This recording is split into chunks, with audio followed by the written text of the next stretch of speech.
Ana Catalina Emery, Visiones y Revelaciones Completas, cuarta parte. La vida de Jesucristo y de su Madre Santísima. Época duodécima. Desde la resurrección de Jesucristo hasta la asunción de María Santísima. 20. Ordenación de los 7 diáconos. Los bautizados desde Pentecostés fueron reunidos en la iglesia de Betesda e instruidos por 6 apóstoles revestidos de largas vestiduras blancas sobre el Santísimo Sacramento y el modo de recibirlo. Recibieron la comunión en esta iglesia de Betesda durante la Santa Misa que celebró Pedro, asistido por 2 apóstoles. Pedro llevaba sobre su vestidura blanca y su ancho cinturón, del cual descendían 2 amplias bandas, un rico manto extraído de la parte hueca del interior del altar. Era un manto rojizo con adornos de oro, amplio como un cuello, más largo por detrás y terminado por delante en punta. Caía sobre los hombros tan bajo que de los lados solo se podía ver el cinturón. Delante del pecho estaba cerrado y sujeto con 3 broches como escudos. El escudo del medio tenía bordada una figura con un pan en la mano. El inferior tenía, hacia la punta del manto, el dibujo de una cruz. A ambos lados del hombro había un adorno de piedras preciosas. El altar tenía una tela colorada, sobre ella otra blanca casi transparente o con puntillas, y en el medio un paño como un corporal. Sobre una fuente ovalada estaban depositados muchos panecillos delgados, blancos y señalados ya con ranuras por donde debían partirse. Cerca había un amplio tazón con pie, como un cáliz, para colocar los panes consagrados por Pedro y repartirlos en la comunión a los fieles. Además estaba sobre el altar el cáliz de la última cena, lleno de vino. Cuando Pedro pronunció en la misa las palabras de la consagración sobre el pan y el vino, vi a los panes brillando, y sobre el altar una nube luminosa de la cual salía una mano que bendecía, con la de Pedro, moviéndose sobre el pan y el vino. Esta mano desapareció cuando todos se disolvieron. Los apóstoles y los discípulos recibieron la comunión después que hubo comulgado Pedro. Cuando se vaciaba el platillo de los panes, volvía Pedro a llenarlo del recipiente que estaba sobre el altar. El cáliz fue presentado a los apóstoles y luego a todos. Los fieles que comulgaron eran tantos que no cabían en la iglesia, y muchos quedaron en la puerta y afuera. Los que habían comulgado dejaban lugar para los que estaban afuera. No se hincaban para recibir la comunión, solo se inclinaban con reverencia. Antes de la elección de los 7 diáconos, he visto a Pedro reunido con los apóstoles en el cenáculo. Los apóstoles rindieron a Pedro homenaje y acto de sumisión.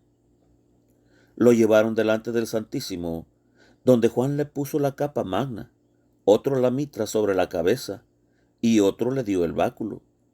Después que recibieron la comunión de mano de Pedro, éste habló con sus vestiduras sagradas, rodeado de los demás apóstoles, a todos los discípulos y a los nuevos convertidos.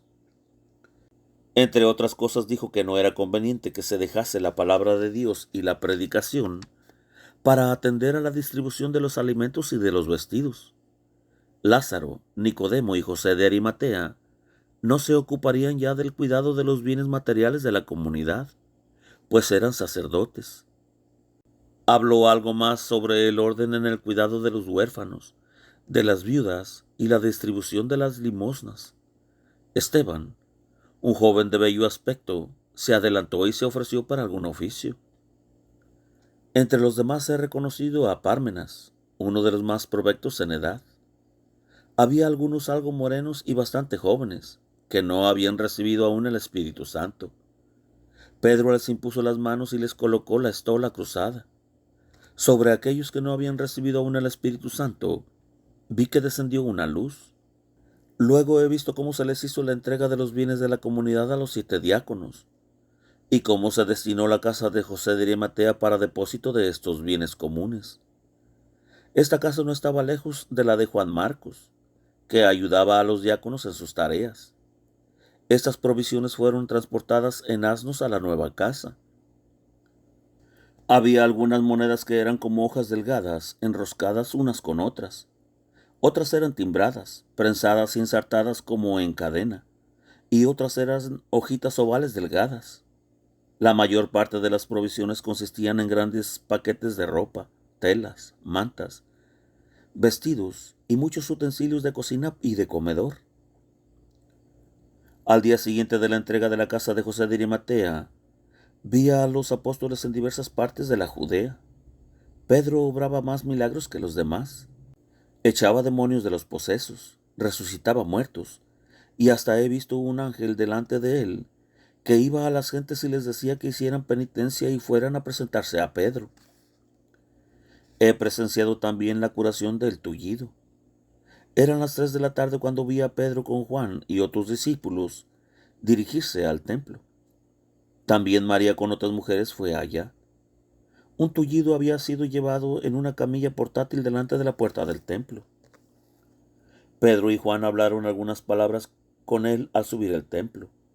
Después he visto a Pedro, de espaldas al templo, junto al altar de los sacrificios, hablando con calor delante de muchos oyentes. Pedro ocupaba el sitio medio y tenía sobre la cabeza un pabellón extendido. Mientras duraba la predicación de Pedro, he visto que los soldados ocupaban las salidas y que varios sacerdotes iban y venían hablándose entre ellos. Cuando Pedro y Juan se disponían a entrar en el templo, es cuando el tullido les pidió limosna. Este tullido estaba todo contrahecho, apoyado en el brazo izquierdo. Trataba con el brazo derecho de enderezarse algo con su muleta, sin conseguirlo. Pedro le dijo entonces: «Míranos». Luego añadió: «Yo no poseo ni oro ni plata, pero te doy lo que tengo. En nombre de Jesucristo de Nazaret, levántate y camina». Así diciendo, Pedro le levantaba sosteniendo su mano derecha, mientras Juan lo hacía por debajo del hombro. Se irguió el tullido todo contento, completamente restablecido en sus fuerzas, y entró saltando y brincando por las galerías del templo. Había 11 sacerdotes judíos allí sentados, y cuando oyeron el tumulto, estiraron sus cuellos para observar de dónde venía el desorden. Cuando vieron al tullido sano y a la turba jubilosa que le rodeaba, creyeron prudente alejarse.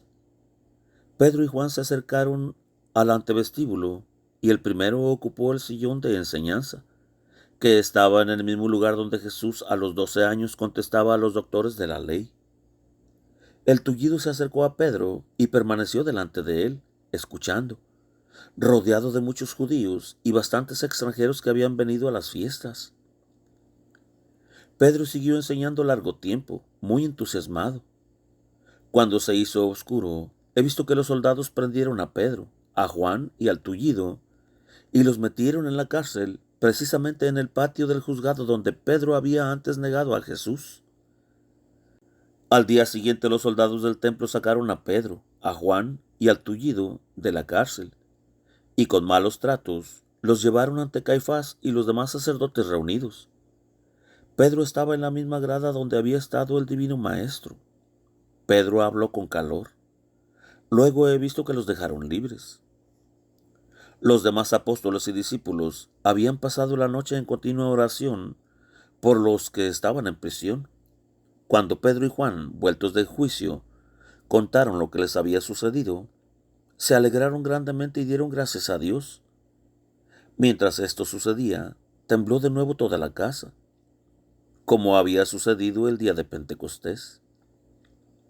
Quería el Señor significar con ello que estaba en medio de sus apóstoles y que había oído sus oraciones.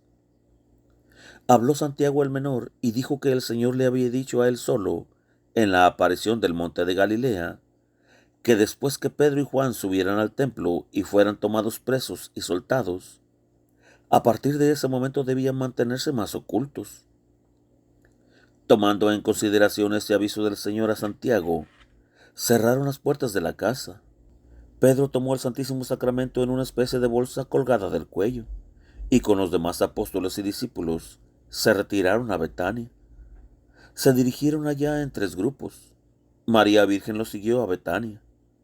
Allí enseñaron con calor varios apóstoles, unos en el albergue de los discípulos, otros en la casa de Simeón el leproso y otros en casa de Lázaro. Más tarde volvieron a Jerusalén, siempre más resueltos y más decididos. Pedro enseñó en el cenáculo y luego en Betesda. Dijo que ahora comenzaba un tiempo en que se mostraría quién había recibido de veras el Espíritu Santo enviado por Jesús. Comenzó el tiempo, dijo, de obrar y de sufrir persecución, de dejarlo todo por Cristo. Quien no se sienta resuelto a estos sacrificios, que se aleje desde ya de la comunidad. Vi, en efecto, que aquí, en Betesda, se alejaron un centenar de personas de las que se habían agregado últimamente a la comunidad cristiana. Cuando más tarde Pedro, Juan y otros 7 apóstoles entraron en el templo y empezaron a enseñar, he visto que habían colocado una muchedumbre de enfermos en el valle de Josafat, traídos en camillas portátiles. Otros estaban bajo tiendas de campaña y otros esperaban en el patio de los gentiles en los alrededores del templo. He visto especialmente a Pedro sanar enfermos sin cuento. Los otros lo hacían algunas veces, pero la mayor parte de las veces ayudaban a Pedro. Pedro sanaba mayormente a los que eran creyentes y que deseaban incorporarse a la comunidad. En los lugares donde los enfermos estaban puestos de 2 hileras, veía yo que sanaban no solo los que el apóstol tocaba o levantaba, sino también los del lado contrario, por la sola sombra de su persona.